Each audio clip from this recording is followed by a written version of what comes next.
Imagine the year is 1914 and you are Clara Ford. Your husband is one of the wealthiest and most influential entrepreneurs in human history. The streets are filled with his Model T, but each night you pull into the driveway, it's in a competitor's vehicle.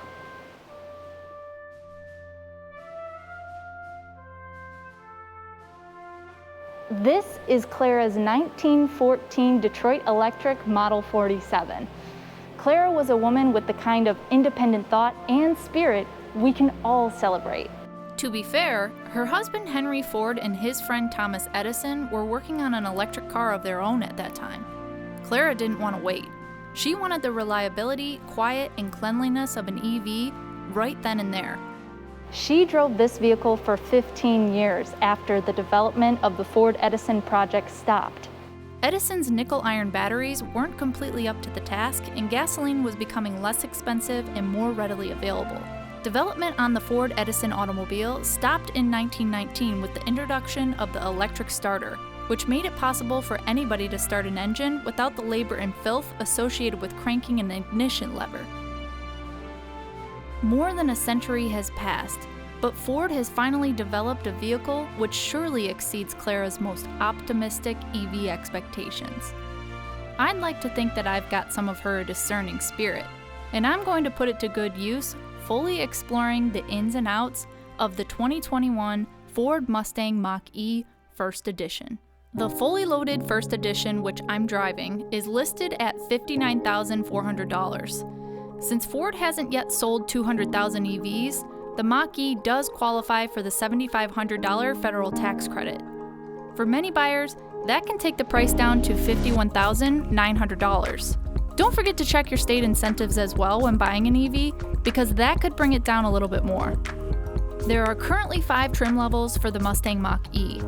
This one has the larger 88 kilowatt-hour battery, offering an EPA estimated range of 270 miles.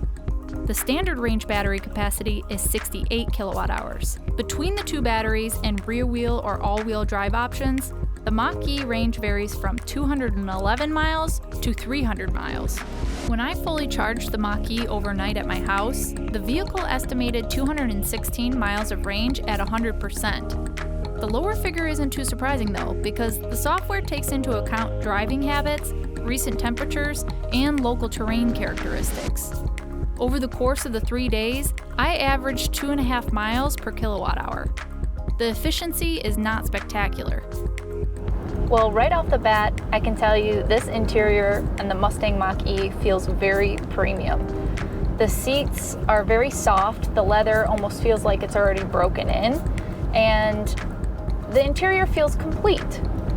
When I test drove the Tesla Model Y, I felt like it was very minimalistic, and it's almost like you walk into a room and there's no decorations on the shelves, which, to each their own, is wonderful design, but I do feel like this is much more complete.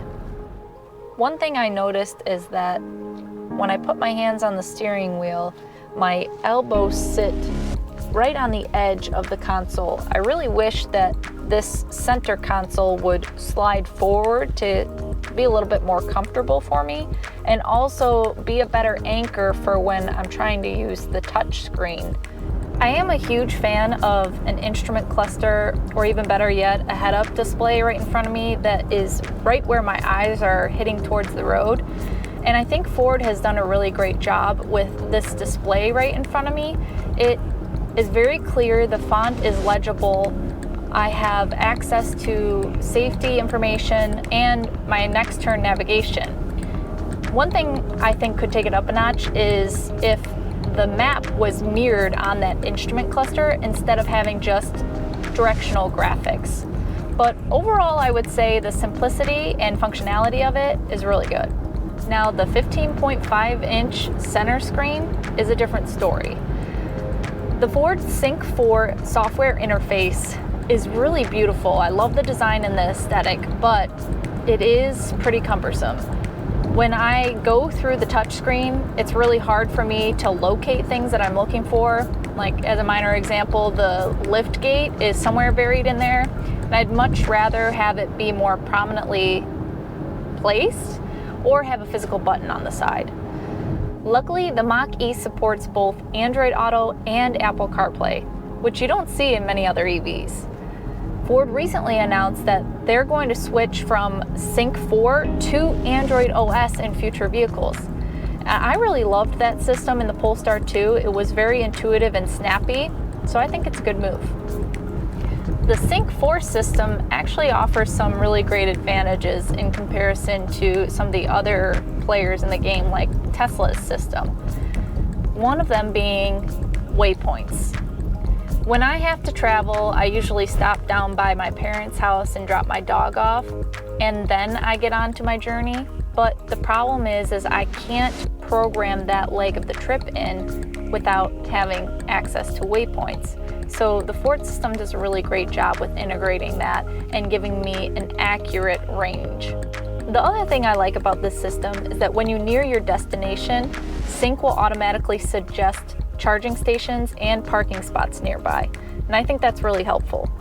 But speaking of destinations, why don't we pull over and talk a little bit more about the exterior design and specifications while getting a charge. Of course, you can ask the vehicle to navigate you to the nearest charging location. You can also use the Ford Pass app, which includes over 16,000 charging stations. This location supports speeds up to a blazing 350 kilowatts. At the moment, there aren't many vehicles which can accept that much current. When it comes to charging, the Mach E supports up to 150 kilowatts of DC fast charging speeds.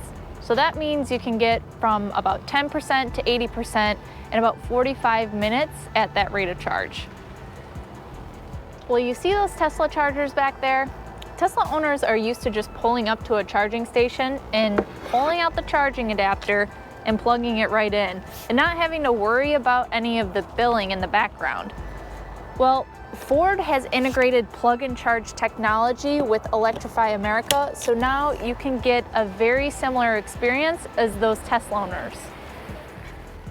Ford is also offering 250 kilowatt hours of complimentary charging with Electrify America if you purchase a Ford Mustang Mach E.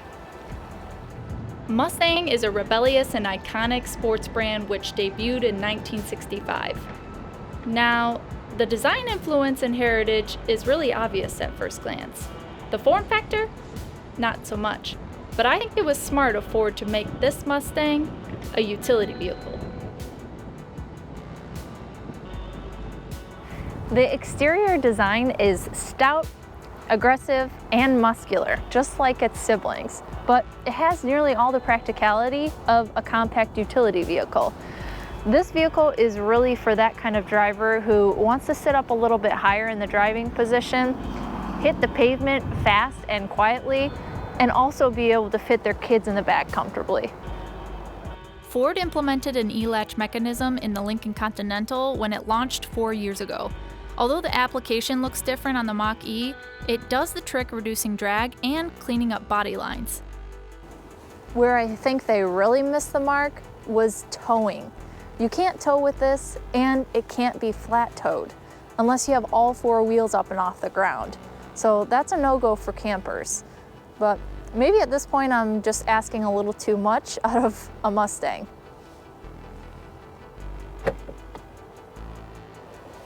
This Mach E does provide a lot of practical storage though. The rear cargo area here is 29 cubic feet, which is quite a bit of space. And with the seats folded down, you can fit a lot more. There's 59.6 cubic feet of space back here, and the seats are pretty much flat. Generally speaking, charging stations are near restaurants and other businesses. This one is near a grocery store, and there's just enough time for me to pick up a few items. The hands-free liftgate is also a helpful feature, which makes it easy to load in groceries or other heavy items when your hands are full. The 4.7 cubic foot front luggage compartment is deep, and one part of the divider has a drain, so you can use it as a beverage cooler or a spot to keep any dirty gear you might want to easily clean out. But maybe not seafood. Well, looks like we got a full charge. Let's get back on the road.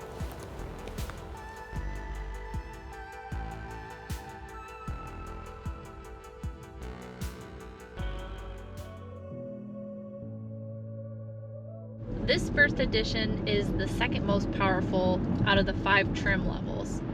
The first being the new GT variant that's set to come out later this summer.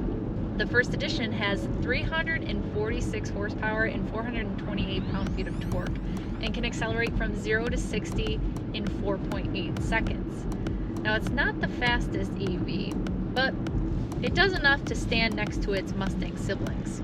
Now, there are 3 different drive modes in the Mach E, the first being Engaged, second Whisper, and third called Unbridled. Right now I'm driving in Whisper mode, so it's the most reserved, quiet, and calm mode they have. But I will say it still has a little bit of kick to it, so pretty good performance even on the lowest setting. When you switch through the different drive modes, you can really tell the difference when it comes to the steering. The steering is especially stiff, heavy, and responsive in the unbridled mode, which is the maximum performance. This low ride height makes it feel very planted. When I'm taking turns, it doesn't feel top heavy, so you don't get that rolling effect. It is very athletic. The E all-wheel drive system is rear wheel biased, and then if any slippage occurs, any of that torque is shifted immediately to the axle that needs it. When I'm not out driving just for fun, I use a lot of the driver assist technology, so it makes my drive a lot less taxing. Ford's driver assist suite is called Co-Pilot 360, and that includes adaptive cruise control with stop and go technology, so the vehicle will actually come to a complete stop with traffic, and then when it clears, it'll resume. You also have lane keeping and lane centering technology, which will use those cameras to keep you inside of the lane. You have driver monitoring, so that the system knows that you're paying attention to the road. If not, it'll alert you. And it has park assist, where it will completely parallel park or perpendicular park the vehicle for you in a spot all by itself. Charging mobile devices is easy in the Mach E. It offers a wireless charging pad under the center screen, USB and USB-C outlets up front, and a 12-volt outlet in the center console. There are even more USB-C ports for rear passengers, and there's another 12-volt outlet near the tailgate. New EVs sold in the US are legally required to produce a noise while traveling at slow speeds. Automakers have been getting creative with their signature sounds. When driving forward, the Mustang Mach E emits a propulsion sound which sounds like this. When backing up, a friendly chime alerts nearby pedestrians. I've been driving this Mach E around town everywhere, and it seems no matter where I go, whether it be a restaurant or the car wash, people are whipping out their phones real quick to take a picture and asking me questions about it nonstop. I think they really are taking to the design, and it's a true head turner. Overall, the Mustang Mach E has the makings of a real EV competitor when it comes to build quality, storage capabilities, and driving dynamics. There's just one more stop I'd like to make in order to truly drive the point home.